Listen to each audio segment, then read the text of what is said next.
भाग 8। कबीर ने मूवी के खत्म होने पर एक चैन की सांस लेकिन उसे क्या पता था कि कुणाल ने उसके लिए आगे भी बहुत कुछ प्लान किया हुआ है। मूवी खत्म होते ही कुणाल बोला, भाभी क्यों ना एक और मूवी देखी जाए। कशिश और रिद्धिमा एक साथ बोली, हाँ हाँ क्यों नहीं। कबीर उठते हुए बोला, नहीं अब और कोई मूवी नहीं देखनी। ऑलमोस्ट 12 बज चुके हैं ऑलरेडी, बहुत लेट हो गया है। अब तुम सबको सो जाना चाहिए। रिद्धिमा और कशिश एक साथ बोली, लेकिन हम लोगों को अभी नींद नहीं आ रही है। कबीर बोला, रिद्धिमा और कशिश तुम्हें कल कॉलेज जाना है और कुणाल तुम्हें ऑफिस जाना है, भूलो मत। रिद्धिमा बोली, मुझे पता है कि मुझे कल सुबह कॉलेज जाना है, लेकिन अभी मुझे नींद नहीं आ रही है, मुझे अभी मूवी देखनी है। कबीर बोला, तुम एक डॉक्टर बनने जा रही हो, तुम्हें देखकर कोई कहेगा कि तुम एक डॉक्टर हो। नींद नहीं आ रही है तो जाओ जाकर अपनी पढ़ाई करो। रिद्धिमा को उसके इस तरह बोलने से गुस्सा आ जाता है। रिद्धिमा गुस्से से बोली, तुम्हें मेरी स्टडी की चिंता करने की कोई जरूरत नहीं है। जब मेरा मन होगा मैं पढ़ लूंगी, लेकिन अभी मेरा मन मूवी देखने का है। उन दोनों के बीच बात बढ़ती देख कुणाल एक छोटे बच्चे की तरह बोला, भाई आप चिंता मत करो, मैं कल सुबह टाइम पर उठ जाऊंगा और ऑफिस भी टाइम पर पहुंच जाऊंगा। प्लीज अब एक मूवी और देखते हैं, प्लीज भाई। कशिश भी मिमियाते हुए बोली, प्लीज भाई मना मत कीजिए, हम कितने टाइम बाद तो इकट्ठे बैठकर मूवी देख रहे हैं। कबीर बेप्सी से बोला, ठीक है चलो लगाओ एक और मूवी। ये कहकर वो सब फिर से अपनी अपनी जगह बैठ जाते हैं और कुणाल द नन मूवी लगा लेता है। वह तीनों तो मूवी को ध्यान से देखते रहते हैं, जबकि कबीर अपनी नजरें नीचे किए हुए इधर उधर देखता रहता है। कमरे की लाइट भी धीमी हो जाती है, जिससे उसका डर और ज्यादा बढ़ जाता है। अभी मूवी आधी भी नहीं हुई थी कि कशिश बीच में ही उठकर बोली, मैं तो सोने जा रही हूँ, मुझे तो बहुत नींद आ रही है। यह कहकर वह अपने कमरे में चली जाती है और वह तीनों फिर से मूवी देखने में लग जाते हैं। थोड़ी देर बाद ही कबीर को अपने कंधे पर भार महसूस होता है। वो नजरें उस तरफ करके देखता है तो उसके चेहरे पर एक मुस्कुराहट आ जाती है। कुणाल उसके कंधे पर एक छोटे बच्चे की तरफ सिर रखकर सोया हुआ था, लेकिन थोड़ी ही देर में उसका दूसरा कंधा भी बुरी तरह से जकड़ जाता है तो वो उस तरफ देखता है। रिद्धिमा को देखकर उसकी आंखें बड़ी बड़ी हो जाती है। वो देखता है कि रिद्धिमा भी उसके कंधे का सहारा लेकर सो रही थी, जबकि उसका सिर बार बार उसके कंधे से नीचे गिरे जा रहा था। कबीर रिद्धिमा के सिर को ध्यान से पकड़कर अपने सीने पर रख लेता है और अपने हाथ को उसके कंधे पर और उसे अपने पास ही सुला लेता है। उसके एक तरफ कुणाल सोया होता है और दूसरी तरफ रिद्धिमा। वो बहुत गौर से रिद्धिमा का चेहरा देखने लगता है।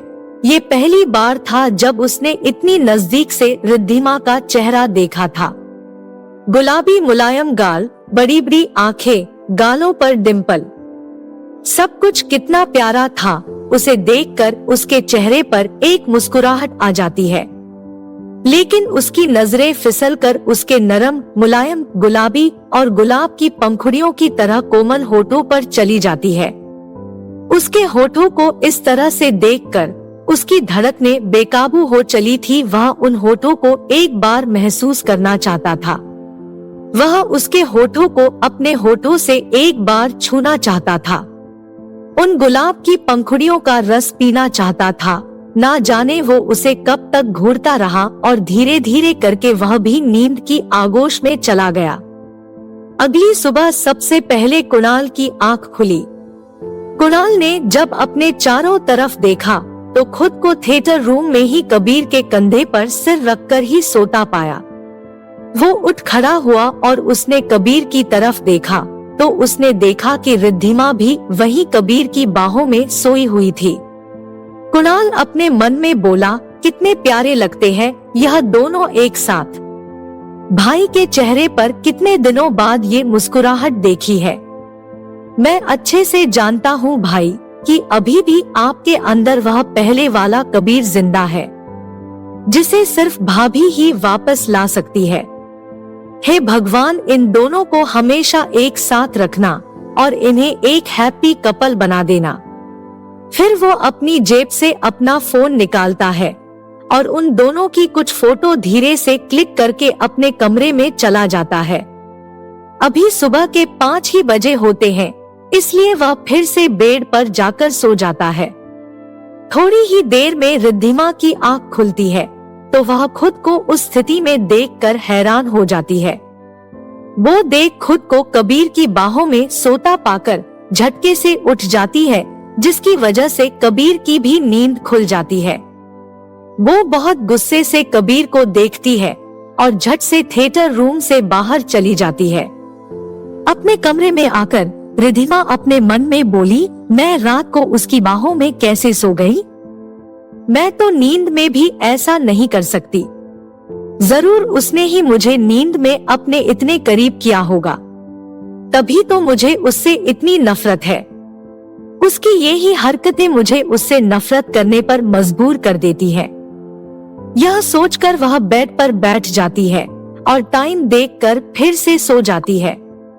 तभी कबीर कमरे में आता है और रिद्धिमा को सोता देखकर चुपचाप अपने जिम के कपड़े लेकर जिम करने के लिए चला जाता है।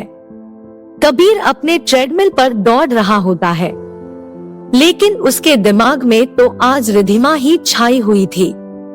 रिद्धिमा की छुअन, उसका चेहरा, उसकी आंखें, उसके होंठ, ये सब कुछ उसके दिमाग से निकल ही नहीं रहा था। उसे खुद पर ही गुस्सा आने लगा था। फिर वो गुस्से में ट्रेडमिल की स्पीड बढ़ा देता है और जब वो भागते भागते हांफने लगता है तो जल्दी से ट्रेडमिल को बंद करके नीचे उतरकर ट्रेडमिल पर ही बैठ जाता है। वो खुद से वादा करता है कि वो आज के बाद रिद्धिमा के बारे में बिल्कुल नहीं सोचेगा। इसी तरह धीरे धीरे वक्त बीत जाता है। लगभग 15 दिन निकल जाते हैं और सब कुछ वैसा ही चल रहा था जैसे पहले चल रहा होता है। कबीर ने अब रिद्धिमा को इग्नोर करना शुरू कर दिया था और रिद्धिमा यह सब देखते और समझते हुए भी कुछ रिएक्ट नहीं करती और अपनी लाइफ में ही बिजी हो जाती है। बल्कि वो तो कबीर के ऐसे बिहेवियर से खुश थी, क्योंकि इस तरह से ही सही, लेकिन कबीर उससे दूर तो था। कबीर का गुस्सा खुद पर दिन बढ़ता ही जा रहा था। वो जितना रिद्धिमा के ख्यालों से दूर रहने की कोशिश करता, उसके ख्याल उतना ही इसके दिमाग को चारों तरफ से घेर लेते। रिद्धिमा और उसके ख्यालों से दूर रहने के लिए उसने सुबह जल्दी ऑफिस जाना शुरू कर दिया और वह रात को भी घर लेट ही आता था ताकि उसका रिद्धिमा से सामना ही ना हो। कबीर अपने ऑफिस में बैठा था कि तभी उसे कुछ याद आता है और वह खुद से ही बोलता है, ओ शिट यार, मैं कैसे भूल गया कि कल तो हमारे बिजनेस पार्टनर मिस्टर सिंघानिया के बेटे का रिसेप्शन है और वहाँ मुझे रिद्धिमा को अपने साथ लेकर जाना है। लेकिन रिद्धिमा को साथ लेकर जाने के लिए तो मुझे उससे बात करनी पड़ेगी और उससे बात करना ही तो सबसे मुश्किल काम है। फिर थोड़ा सा सोचकर बोला, नहीं, मैं उससे कोई बात नहीं करूँगा, मैं उसके बिना ही चला जाऊंगा। फिर थोड़ी देर रुक कर बोला, नहीं यार, अगर उसके बिना गया तो मिस्टर सिंघानिया को अच्छा नहीं लगेगा। उन्होंने तो स्पेशली रिद्धिमा को साथ लेकर आने के लिए कहा है। चलो कोई नहीं, आज घर जाकर उससे बात करता हूँ। आज वो घर जल्दी चला जाता है। घर जाकर अपने कमरे में जाकर देखता है तो रिद्धिमा बेड पर उल्टी लेटी हुई एक बुक पढ़ रही थी। उसने एक टी शर्ट और शॉर्ट्स पहने हुए थे, जिसकी वजह से उसके गोरे गोरे पैर साफ नजर आ रहे थे। कबीर तो अंदर आते ही उसके पैरों को देखकर जम गया। वो जिससे दूर भाग रहा था वही सब उसके सामने आता जा रहा था। उसने एक गहरी सांस ली और खुद को याद दिलाया कि वो यहाँ सिर्फ उससे बात करने आया है। ये सोचकर कबीर उसके नजदीक गया और गला साफ करने की एक्टिंग करके उसका ध्यान अपनी तरफ खींचा। रिद्धिमा को जब ये एहसास हुआ कि कमरे में उसके अलावा कोई और भी है, तो उसने पीछे पलट कर देखा तो वहाँ कबीर खड़ा था। उसने कबीर को सवालिया नजरों से देखते हुए पूछा, तुम यहाँ इतनी जल्दी क्यों? कोई काम है क्या? कबीर अपने चेहरे पर कोई भाव लाए बिना बोला, वो कल तुम्हें मेरे साथ मेरे बिजनेस पार्टनर के रिसेप्शन की पार्टी में चलना है। उम्मीद है कि तुम्हें इससे कोई परेशानी नहीं होगी। रिद्धिमा फीका सा मुस्कुराते हुए बोली, और अगर मैं कहूँ कि मैं नहीं जाना चाहती हूँ तो? तुम्हारी मर्जी नहीं पूछी है मैंने। तुम्हें बताया है कि तुम्हें मेरे साथ जाना है। वो गुस्से से कबीर के सामने आकर खड़ी हो गई और बोली, मैं कोई तुम्हारी गुलाम नहीं हूँ जो तुम्हारी हर बात मानूं, मैं नहीं जाऊंगी। रिद्धिमा की ये बातें कबीर को गुस्सा दिलाने के लिए काफी थी, लेकिन फिर भी कबीर ने अपने गुस्से को साइड करके उससे उसकी कमर में अपनी बाहें लपेट दी और उसे अपने करीब खींचकर बोला, क्या कहा तुमने? तुम मेरी गुलाम नहीं हो। तो तुम्हें बता दूं कि गुलाम नहीं, तुम बीवी हो मेरी, और मेरी बात मानना तुम्हारा फर्ज है। रिद्धिमा कसमसाते हुए बोली, फर्ज माय फुट। मैं तुम्हारे साथ कहीं भी नहीं जाऊंगी। फिर से बोलो, तुम मेरे साथ नहीं जाना चाहती हो। और यह कहकर कबीर ने उसे अपने और करीब कर लिया। रिद्धिमा बोली, ये क्या बेहूदगी है? क्या कर रहे हो तुम? छोड़ो मुझे। यह कहकर रिद्धिमा खुद को उससे छुड़ाने लगी, लेकिन कबीर ने उस पर अपनी पकड़ और मजबूत कर दी। कबीर उसे और कसकर पकड़ते हुए बोला, पहले मेरे सवाल का जवाब दो। रिद्धिमा और ज्यादा गुस्से में बोली, तुम्हें सुनाई नहीं देता? मैं तुम्हारे साथ नहीं जाना चाहती, मतलब नहीं जाना चाहती, इट्स फाइनल। यह सुनकर कबीर के चेहरे पर एक शैतानी हंसी आ गई और वो अपने एक हाथ से रिद्धिमा के चेहरे पर आए हुए बालों को उसके कान के पीछे करते हुए बोला, ओके फाइन, तुम नहीं जाना चाहती तो मत जाओ, तुम्हारी मर्जी। जो तुम्हारे मन में आए वो तुम करो, और जो मेरे मन में आएगा वह मैं करूँगा। तो रिद्धिमा बोली, क्या मतलब है तुम्हारा? तुम मेरे साथ नहीं जाना चाहती तो तुम मेरे साथ मत जाओ। अब ये तो तुम्हारी मर्जी है कि तुम मेरे साथ जाना चाहती हो या नहीं, और तुम मेरे साथ नहीं जाना चाहती तो तुम मना कर सकती हो, और मैं तुम्हारे डैड की कंपनी में अपना पैसा लगाने से मना कर सकता हूँ। यह सुनकर रिद्धिमा का चेहरा पीला पड़ जाता है और वो घबराकर बोलती है, तुम मजाक कर रहे हो ना कबीर? बिल्कुल नहीं मिसेस कपूर, तुम मुझे मजबूर कर रही हो ऐसा करने के लिए। रिद्धिमा अपना सिर हिलाते हुए बोली, तुम अपना वादा तोड़ रहे हो कबीर। तुम मुझसे शादी करना चाहते थे तो मैंने तुमसे शादी कर ली, लेकिन अब तुम अपने किए हुए वादे से मुकर रहे हो। कबीर उस पर एक गहरी नजर डालकर बोला, मैं मुकर रहा हूँ अपने वादे से? सीरियसली?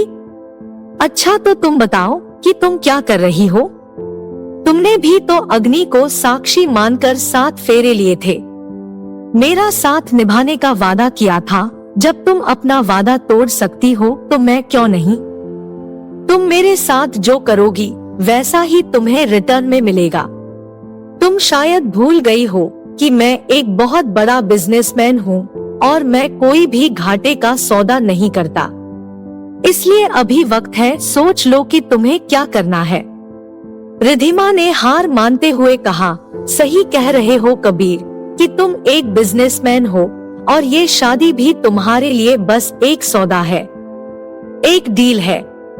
ठीक है, मैं तुम्हारे साथ चलने के लिए तैयार हूँ, अब खुश?